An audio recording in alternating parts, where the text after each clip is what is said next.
Hi there, Booktube. This is just a quick video talking about my scoring system, really, because it occurs to me in all the videos where I sort of say this book is 3 stars out of 5, that book's 5 stars out of 5. I've never really sort of justified my logic, such as there is a logic.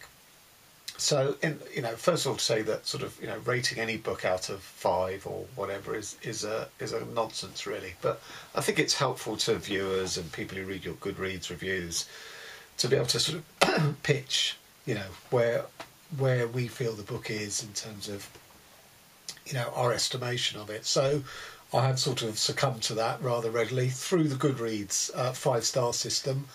I think it would be more useful if it was a sort of, if it allowed half stars, 2.5, 3.5, whatever. And quite often on my reviews, if I think a book is more 3.5 than 3 stars or 4.5 than 4, I will say that in my review.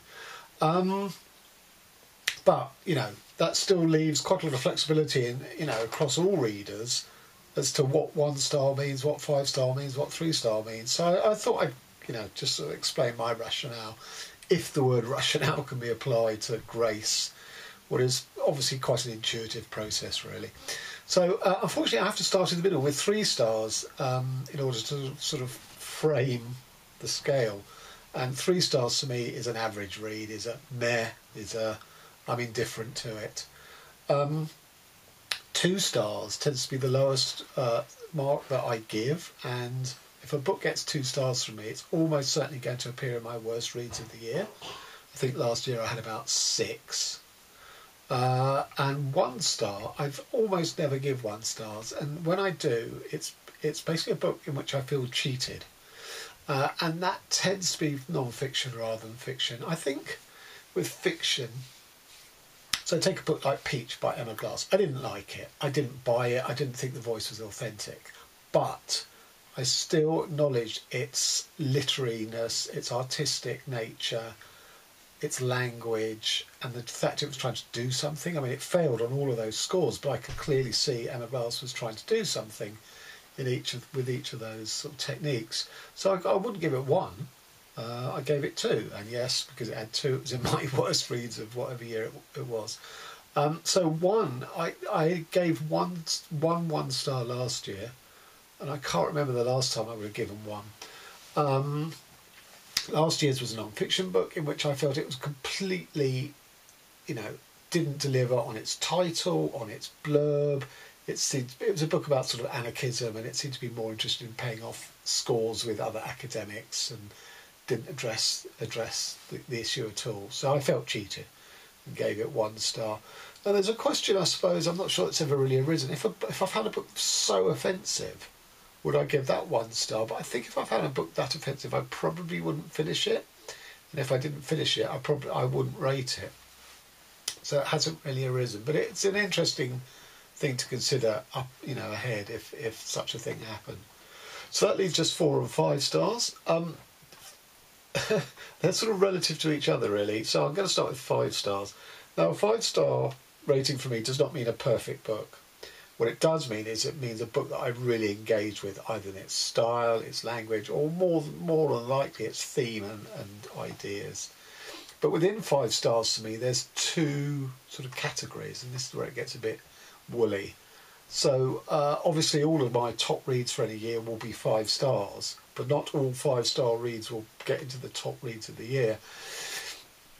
I think there's some perfectly serviceable books, that are very good within their own terms and were good reads, but, when I put them down and finish with them, I probably wouldn't sort of ponder on them anymore because they're self-contained, as I say.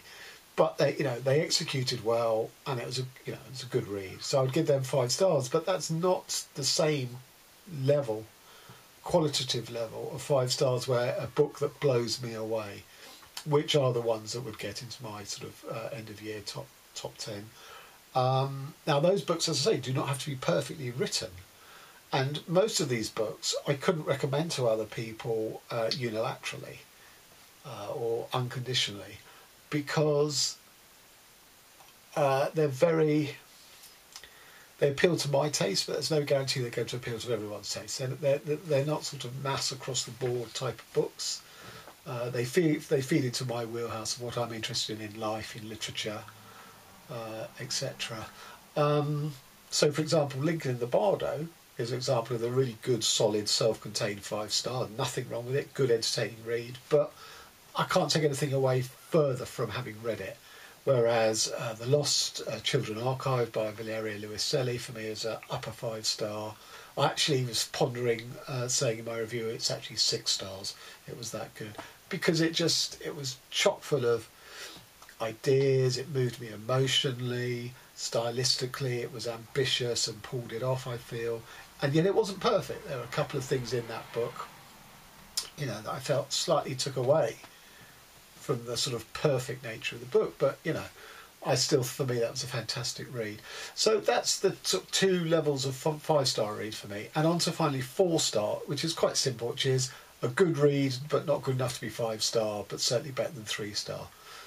That's it. That's my 4-star rating, and probably most books I read fall into that category.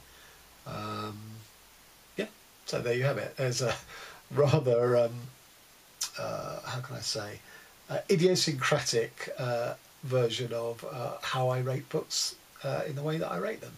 Okay, till next time. Thanks very much.